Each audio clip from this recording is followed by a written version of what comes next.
Mari sebelum kita membaca dan merenungkan firman Tuhan saat ini, kita terlebih dahulu berdoa ya. Tuhan Yesus, buat kami boleh mengerti akan firman-Mu yang akan kami baca dan renungkan. Mampukan kami untuk dapat mendengar dan merenungkannya.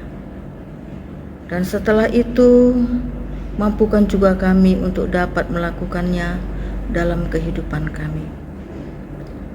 Mampukan juga hamba-Mu ya Tuhan, untuk dapat berkata-kata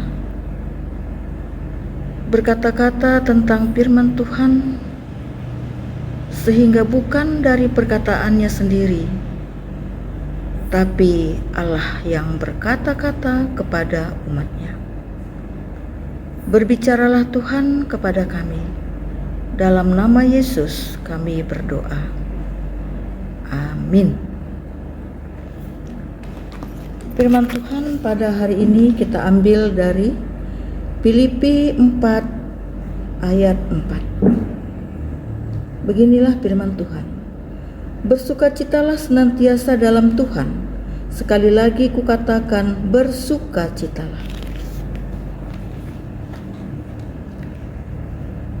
Gimana kabarnya adik-adik semuanya pada hari ini? Semuanya pada baik-baik saja, dan semuanya pada sukacita, dan semuanya tetap dalam keadaan sehat. Ngomong-ngomong, kalian tahu nggak apa ya perbedaannya antara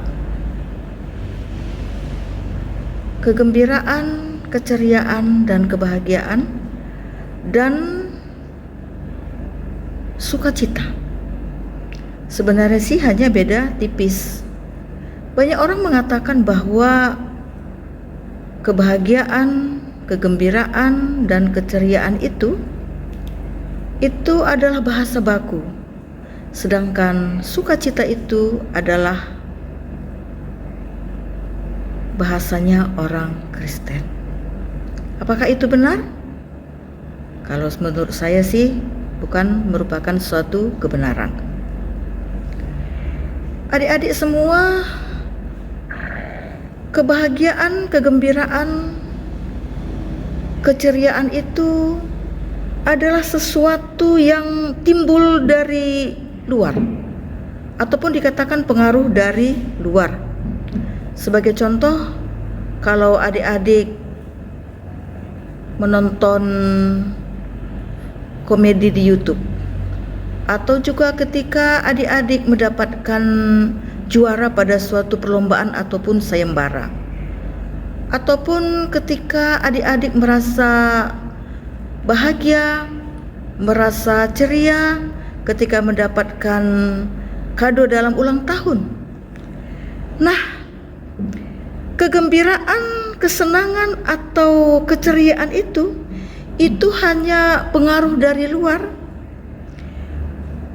Kegembiraan dan keceriaan itu bahwa sampai berapa lama itu akan bisa bertahan? 1 minggu, 2 minggu, 1 bulan, atau 2 bulan? Tentu sudah memulai memudar. Dan menunggu momen-momen yang seperti itu untuk dapat membuat kita lebih ceria, lebih bahagia, dan lebih senang. Dengan kata lain, intinya adalah bahwa kesenangan, kebahagiaan, dan keceriaan itu adalah pengaruh dari luar atau bersumber dari luar, dan intinya itu adalah hanya bersifat sementara saja.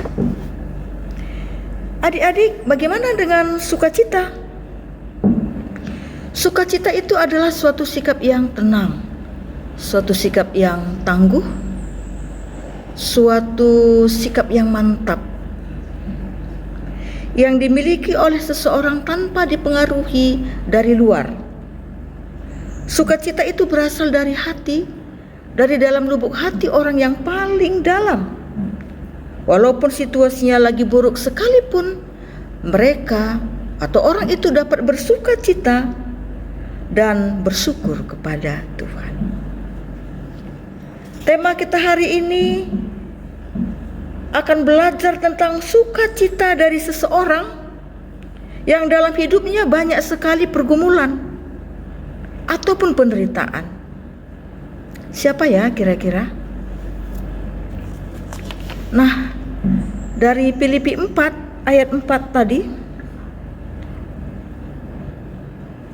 kata sukacita atau bersukacitalah muncul sebanyak 14 kali. Menariknya penulis surat Filipi menurut ukuran dunia, tidak sepantasnya dia bersukacita, karena ketika itu Paulus berada dalam penjara di kota Roma. Masa ya orang yang berada di dalam penjara merasa sukacita? Tapi justru ketika Paulus dalam penjara, Paulus menyatakan bahwa bersukacitalah senantiasa di dalam Tuhan. Sekali lagi kukatakan, bersukacitalah.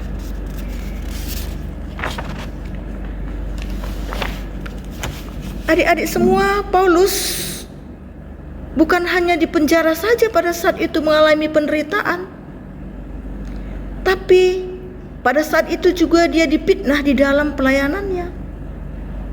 Jemaat Filipi juga pada saat itu lagi saatnya bertengkar. Dalam keadaan Paulus ini, seharusnya Paulus tidak mungkin merasakan sukacita. Tapi Paulus menyatakan, bersukacitalah senantiasa di dalam Tuhan.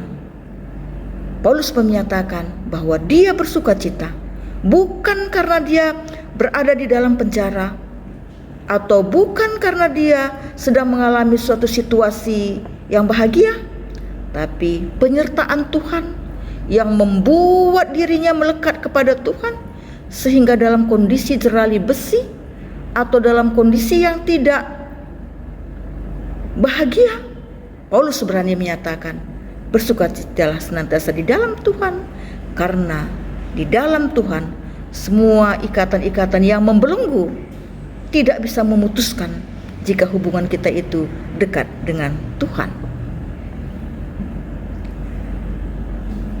Paulus bukannya dia suka kepada penderitaan tersebut, karena Paulus dulu menganiaya, sekarang dia dianiaya. Kalau dulu Paulus memfitnah, sekarang dia difitnah. Nah, dalam situasi ini tentu Paulus wajar saja memberontak, menolak dan marah kepada Tuhan. Tapi kita lihat di sini bahwa Paulus tidak menyebutkan kalimat itu, dan Paulus hanya menyatakan kalimat sukacita di dalam Tuhan. Adik-adik semua, apa ya yang menjadi landasan Paulus untuk mampu menyatakan bersukacita di dalam Tuhan?